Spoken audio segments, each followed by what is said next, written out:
대전 외곽의 아침은 아직 서늘했습니다. 밤사이 살짝 비가 지나간 뒤라 텃밭 흙은 촉촉했고 고추잎 끝에는 작은 물방울이 매달려 있었습니다. 김영수는 늘 하던 대로 장화를 신고 뒤뜰로 나갔습니다. 그는 고추, 깻잎, 방울토마토를 한 줄씩 천천히 살폈습니다. 멀리서 보면 모두 괜찮아 보였습니다. 잎은 푸르고 줄기도 곧게 서 있었습니다. 하지만 김영수는 그냥 지나치지 않았습니다. 그는 고추 잎 하나를 손가락으로 살짝 들어 올렸습니다.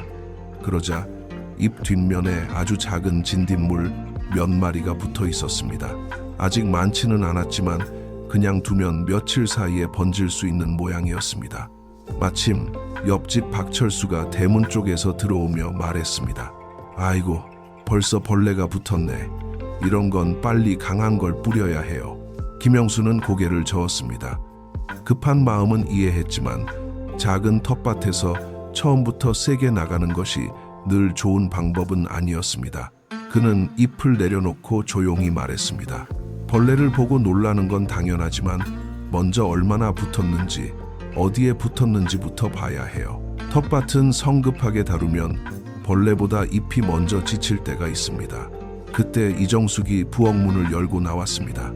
아침 반찬을 준비하던 손끝에서 은은한 마늘 냄새가 났습니다.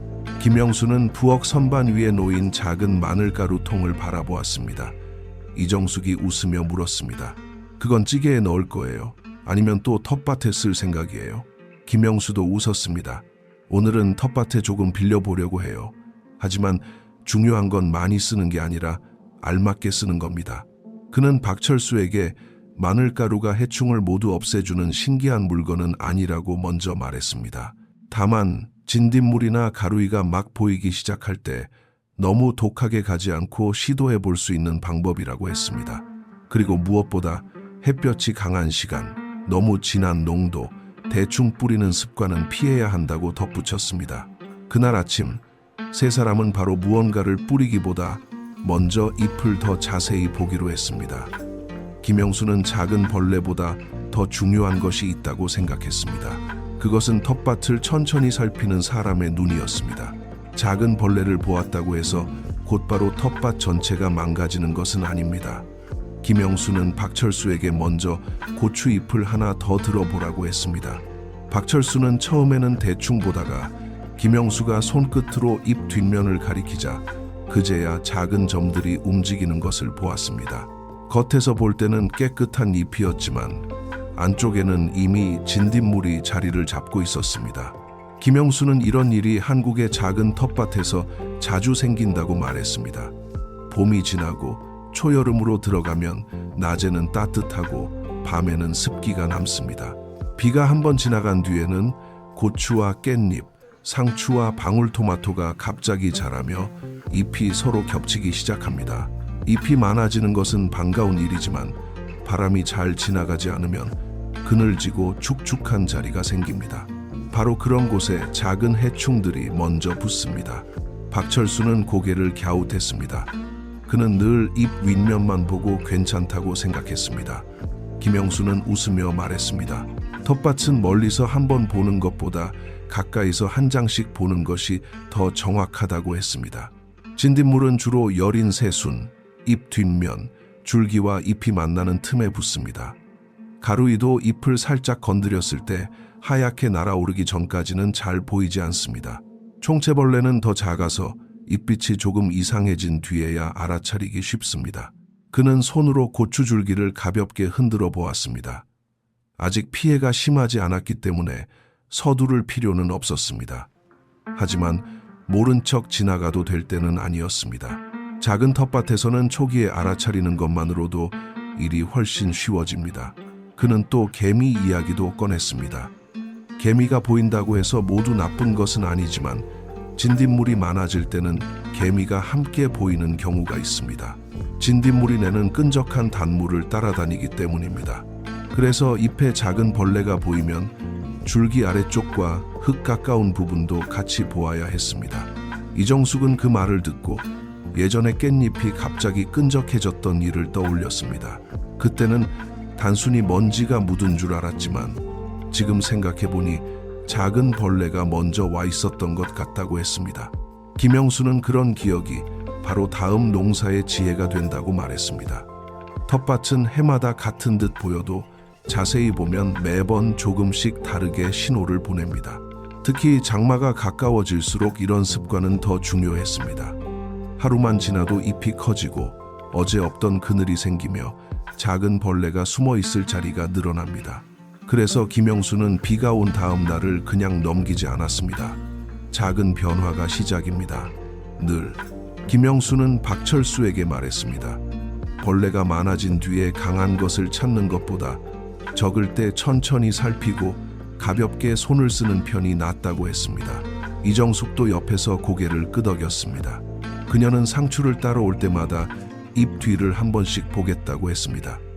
그 말에 김영수는 미소를 지었습니다.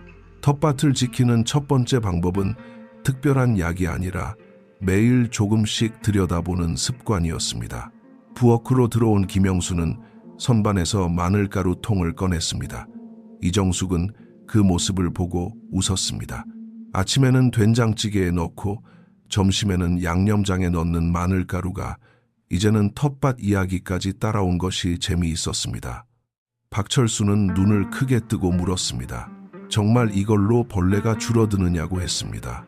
김영수는 먼저 고개를 천천히 저었습니다. 그는 마늘가루가 모든 해충을 한 번에 없애주는 물건은 아니라고 했습니다. 그렇게 말하면 듣기에는 시원하지만 텃밭은 그렇게 단순하지 않다고 했습니다. 다만 마늘 특유의 강한 냄새와 성분은 진딧물이나 가루이처럼 부드러운 몸을 가진 작은 해충에게 불편한 환경을 만들 수 있습니다. 특히 아직 번지기 전 잎 몇 장에 조금 보이기 시작한 때에는 가볍게 시도해 볼 만한 방법이라고 설명했습니다. 그는 마늘가루 물을 텃밭 앞에 세워두는 작은 안내판에 비유했습니다.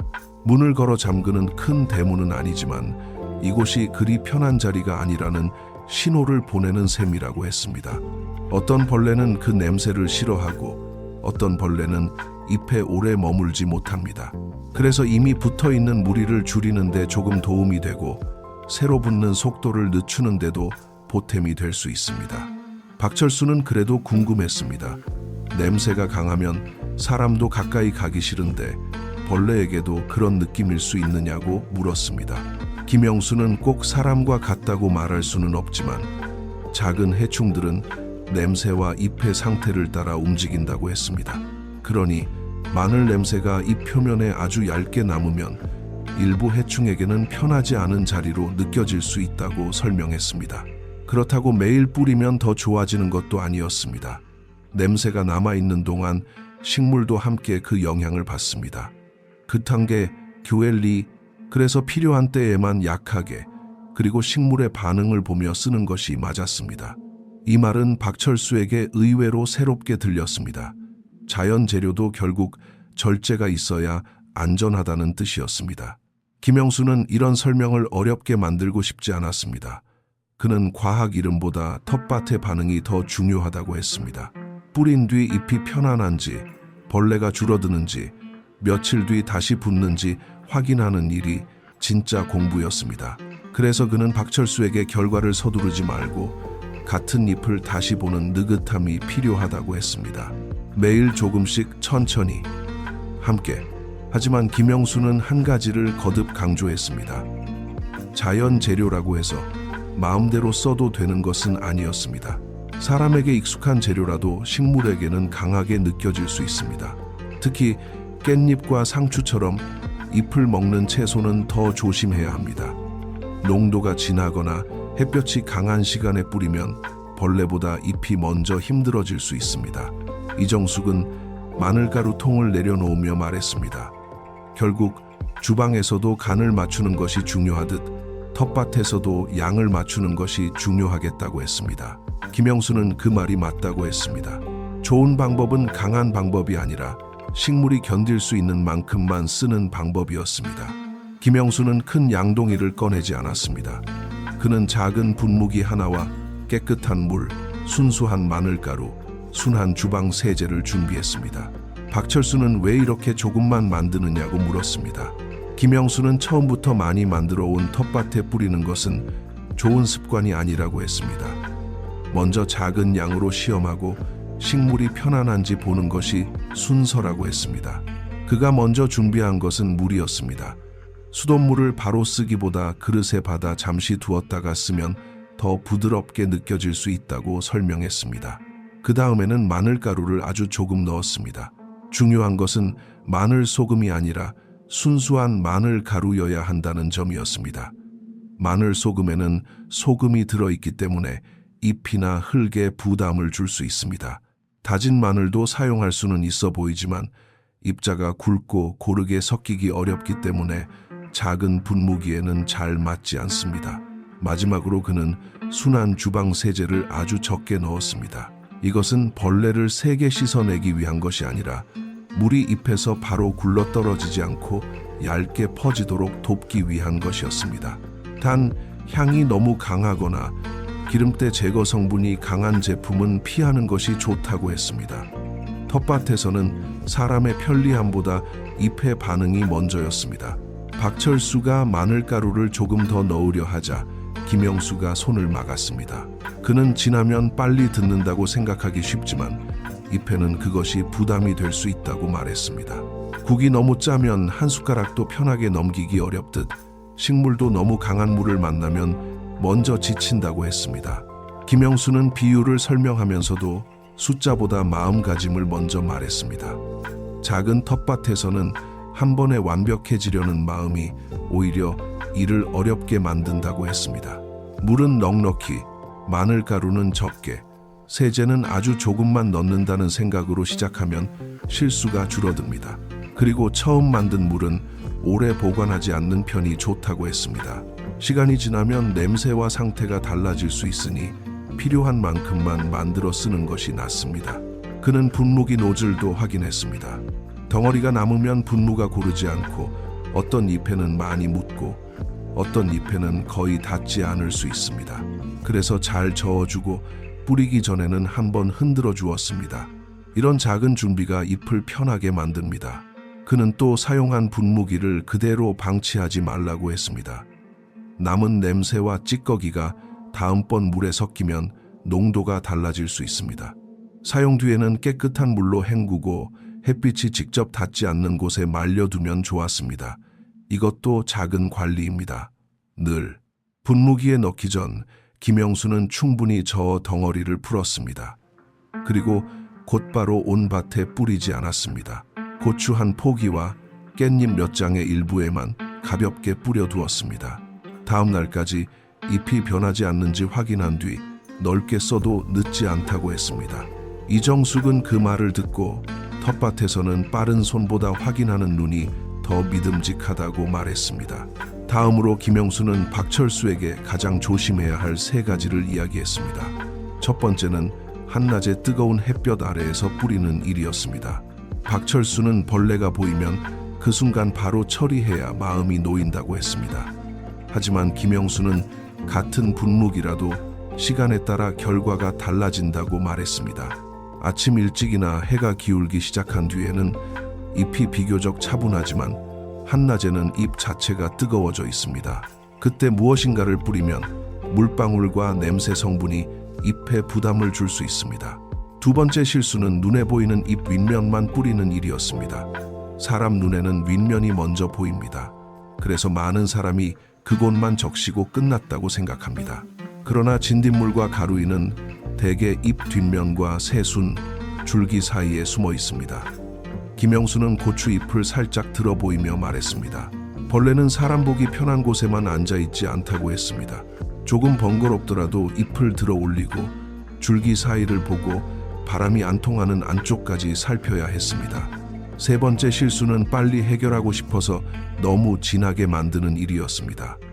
박철수는 예전에도 무엇이든 조금 더 넣어야 효과가 좋다고 생각했습니다. 하지만 텃밭에서는 그 마음이 오히려 식물을 힘들게 할 수 있습니다. 김영수는 식물이 원하는 것은 사람의 급한 마음이 아니라 알맞은 도움이라고 말했습니다. 특히 상추와 깻잎처럼 바로 먹는 잎채소에는 더 조심해야 했습니다. 김영수는 또 바람이 센 날도 피하라고 했습니다. 바람이 불면 뿌린 물이 원하는 잎에 닿지 않고 옆으로 날아갑니다. 그러면 해충이 있는 곳은 그대로 남고 필요 없는 곳만 젖을 수 있습니다. 가까운 사람에게 튈 수도 있으니 조용한 시간대를 고르는 것이 좋았습니다. 그는 분무기를 잡는 거리도 보여주었습니다. 너무 가까이 대고 한 곳에 오래 뿌리면 잎이 흠뻑 젖습니다. 너무 멀리서 뿌리면 공기 중으로 흩어져 효과가 약해집니다. 잎에 얇게 안개가 내려앉듯이 뿌리는 정도가 알맞았습니다. 박철수는 그제야 분무도 힘이 아니라 손맛이라는 것을 알겠다고 말했습니다. 김영수는 웃으며 텃밭 일은 대부분 그렇다고 대답했습니다. 또 하나, 병든 잎이나 이미 누렇게 마른 잎에는 굳이 많이 뿌릴 필요가 없었습니다. 그런 잎은 회복을 기대하기보다 조심스럽게 정리하는 편이 나았습니다.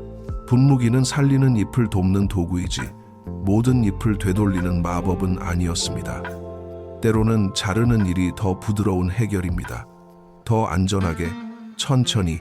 이정숙은 옆에서 조용히 듣다가 말했습니다. 사람도 피곤할 때 갑자기 센 약속이 몰리면 더 지치듯 식물도 약한 상태에서 강한 자극을 받으면 힘들겠다고 했습니다. 김영수는 고개를 끄덕였습니다. 해충을 줄이려다 잎을 상하게 만들면 본래 목적을 잃는 것이었습니다.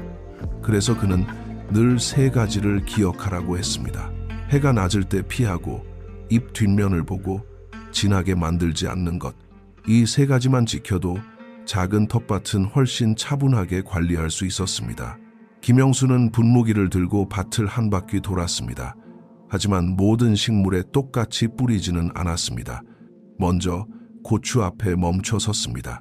고추는 새순과 잎 뒷면, 꽃 가까운 부분을 잘 봐야 했습니다. 진딧물이 조금 붙어 있다면 그 주변을 가볍게 적시되 잎이 줄줄 흐를 만큼 많이 뿌릴 필요는 없었습니다.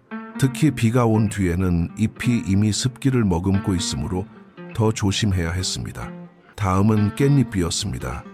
깻잎은 향도 강하고 생명력도 좋아 보이지만 결국 잎을 따서 먹는 채소였습니다.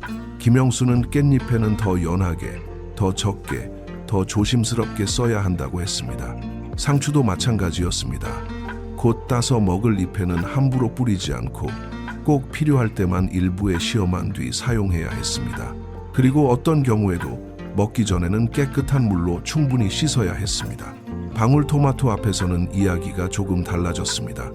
토마토는 잎이 많아지면 안쪽이 쉽게 답답해집니다. 김영수는 오래된 아랫잎 몇 장을 정리해 주었습니다. 그는 분무기보다 바람길이 먼저일 때도 있다고 말했습니다. 바람이 지나가면 잎이 빨리 마르고 해충이 숨어 지낼 자리도 줄어듭니다. 오이와 가지는 잎이 넓었습니다. 넓은 잎은 물을 오래 붙잡아 둘 수 있기 때문에 늦은 저녁에 흠뻑 뿌리는 것은 피하는 것이 좋았습니다. 밤새 잎이 젖어 있으면 식물이 개운하지 못합니다. 그래서 그는 가능하면 아침 시간에 살짝 살피고 필요한 곳만 적시는 편을 택했습니다. 며칠 뒤 다시 볼 때도 방법이 있었습니다. 같은 자리만 보는 것이 아니라 지난번에 벌레가 있던 잎과 그 주변 새 잎을 함께 봐야 했습니다. 처음에는 없어 보이다가 새순 쪽에 다시 모이는 경우가 있기 때문입니다. 만약 조금 줄었다면 무리해서 더 뿌리지 않고 잎 상태와 날씨를 보며 기다릴 수 있습니다. 비가 많이 온 뒤에는 이야기가 달라집니다. 잎에 남아있던 냄새와 얇은 막은 씻겨 내려갈 수 있습니다. 그렇다고 비가 그치자마자 곧바로 뿌리는 것보다 잎이 어느 정도 마르고 식물이 숨을 돌린 뒤 확인하는 편이 좋았습니다. 김영수는 날씨를 보는 것도 해충 관리의 일부라고 했습니다. 사람도 비바람을 맞은 뒤에는 잠시 쉬어야 하듯 식물도 마찬가지였습니다. 그리고 수확할 잎은 따로 생각해야 했습니다. 오늘 저녁에 먹을 상추나 깻잎이라면 굳이 뿌리지 않고 손으로 벌레를 털거나 씻는 편이 더 마음 편할 수 있습니다. 텃밭의 목적은 결국 가족이 편하게 먹는 밥상입니다. 이정숙은 부엌 달력에 작은 표시를 했습니다. 오늘 뿌린 날을 잊지 않기 위해서였습니다. 김영수는 며칠 뒤 다시 확인하는 것이 중요하다고 했습니다. 첫날 뿌렸다고 일이 끝나는 것이 아니었습니다. 새로 보이는 벌레가 있는지, 잎이 불편해하지 않는지, 바람은 잘 통하는지 다시 보는 과정이 필요했습니다. 텃밭은 한 번의 손길보다 돌아와서 다시 보는 마음을 더 오래 기억합니다. 마늘가루 물을 이야기하면서도 김영수는 그것만 믿어서는 안 된다고 했습니다. 텃밭은 한 가지 방법으로만 지켜지는 곳이 아니었습니다. 벌레가 보이면 분무기를 먼저 떠올리기 쉽지만 그보다 앞서 살펴야 할 것이 있었습니다. 식물이 너무 촘촘히 심겨 있지는 않은지, 오래된 잎이 흙에 닿아 있지는 않은지, 물을 줄 때마다 잎까지 흠뻑 젖게 만들고 있지는 않은지 보는 일이었습니다. 그는 고추 사이의 간격을 확인하고 방울토마토의 아래쪽 묵은 잎을 조금 정리했습니다. 오이 줄기는 지지대 쪽으로 가볍게 묶어주었습니다. 작은 손질이었지만 밭 안쪽으로 바람이 지나가는 느낌이 달라졌습니다. 박철수는 그 모습을 보며 말했습니다. 오늘은 벌레 잡는 법을 배우러 왔는데 결국 밭을 정리하는 법을 배우는 것 같다고 했습니다. 김영수는 웃으며 대답했습니다. 해충을 줄이는 일은 벌레만 보는 일이 아니라 벌레가 편히 살기 어려운 환경을 만드는 일이라고 했습니다. 새로 사온 모종도 바로 텃밭 한가운데 심지 않는 것이 좋았습니다. 며칠 동안 따로 두고 잎 뒷면과 새순을 살펴보면 혹시 따라온 작은 벌레를 먼저 발견할 수 있습니다. 이것은 거창한 기술이 아니라 조심스러운 습관입니다. 또 바질, 부추, 쪽파, 메리골드처럼 텃밭을 다양하게 만들어주는 식물도 적당한 자리에 함께 두면 밭이 덜 단조로워집니다. 다만 그것들도 너무 빽빽하게 심으면 오히려 통풍을 막을 수 있으니 무엇이든 알맞은 거리가 필요했습니다. 마지막으로 그는 비용 이야기도 조심스럽게 덧붙였습니다. 마늘가루는 이미 부엌에 있는 경우가 많고 새로 사더라도 큰 부담이 되지 않습니다. 그래서 작은 텃밭에서는 먼저 시험해 볼 수 있는 방법이 됩니다. 하지만 싸다고 해서 자주 많이 쓰는 것은 절약이 아닙니다. 식물이 불편해지면 다시 회복시키는데 더 많은 시간과 마음이 들어갑니다. 그는 오늘 한 일을 크게 자랑하지 않았습니다. 단지 작은 벌레를 보고도 놀라서 달려가지 않았고 부엌에 익숙한 재료를 조심스럽게 빌렸으며 다시 확인할 날짜를 마음에 적어두었습니다.